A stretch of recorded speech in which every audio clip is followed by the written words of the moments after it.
warahmatullahi wabarakatuh. Perkenalkan, nama saya Hesti Andriani, NIM E1 B019063. Saya dari PPKN 5B. Di sini saya akan menjelaskan studi kasus tentang kesejahteraan masyarakat dalam rangka memenuhi tugas kuliah atau tugas ujian tengah semester mata kuliah Demokrasi Pancasila. Kesejahteraan masyarakat adalah suatu terpenuhinya kebutuhan masyarakat, baik dari aspek tempat tinggal yang layak, kemudian sandang dan pangan, kemudian pendidikan, kesehatan, dan lain-lain. Atau lebih simpelnya itu adalah suatu terpenuhinya kebutuhan rohani maupun jasmani dari masyarakat itu sendiri.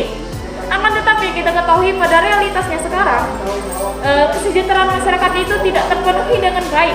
Terbukti masih banyak masyarakat miskin, sehingga karena keterbatasan ekonomi untuk memenuhi kebutuhan pokok itu sendiri, mereka melakukan suatu tindakan kriminal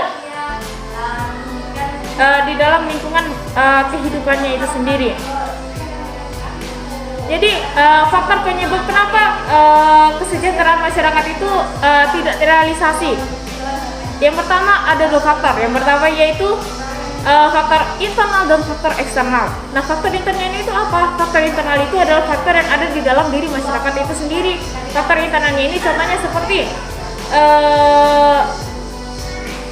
kepribadiannya itu sendiri atau keterampilannya tidak sesuainya keterampilan atau tidak memiliki keterampilan sesuai dengan lapangan pekerjaan yang ada. Kemudian yang kedua yaitu mengenai sosial emosionalnya itu sendiri. Dia itu sifatnya temperamental, mudah menyerah dan lain sebagainya. Kemudian dari fisik ini yaitu contohnya dia itu memiliki keterbatasan fisik seperti kekurangan gizi, cacat dan lain sebagainya.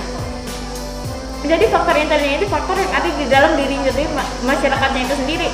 Jadi kenapa masyarakat itu tidak bisa mendapatkan kesejahteraan masyarakatnya itu yaitu karena faktor-faktor tadi yaitu ada di dalam dirinya itu sendiri. Kemudian yang kedua itu faktor eksternal. Nah, faktor eksternal itu apa? Faktor eksternal ini adalah faktor yang ada dari luar dalam diri si masyarakat itu sendiri. Nah, contohnya seperti apa?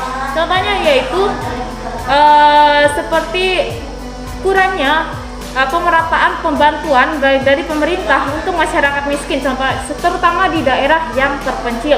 Masih banyak masyarakat di daerah terpencil itu tidak mendapatkan bantuan secara merata dari pemerintah untuk subsidi bantuan seperti sandang dan pangan. Nah, kemudian yang kedua yaitu masalah pendidikannya. Pendidikannya itu yaitu pendidikan masyarakat yang masih rendah, adanya tumpang tindih atau perbedaan kualitas pendidikan yang ada di daerah terpencil dengan daerah yang perkotaan atau daerah kota-kota besar.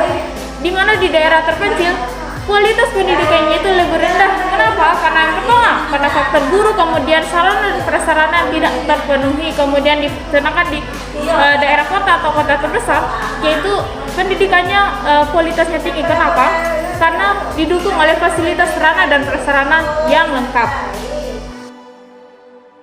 Pemerintah mempunyai tanggung jawab untuk memenuhi kesejahteraan masyarakat itu sendiri.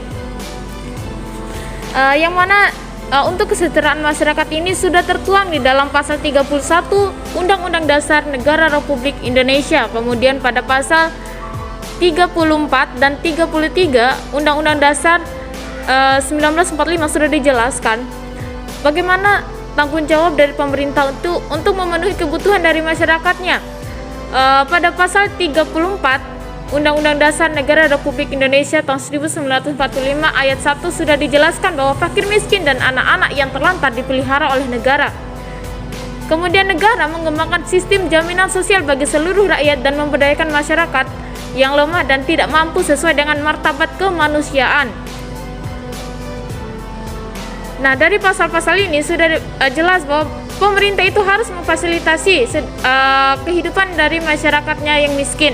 Akan tetapi pada kasus nenek Alma ini, dia melakukan pencurian atau mencuri buah pepaya dari tetangganya ini karena untuk menyambung kehidupannya. Berarti di sini dia tidak mampu, tidak memiliki keterbatasan dalam ekonomi.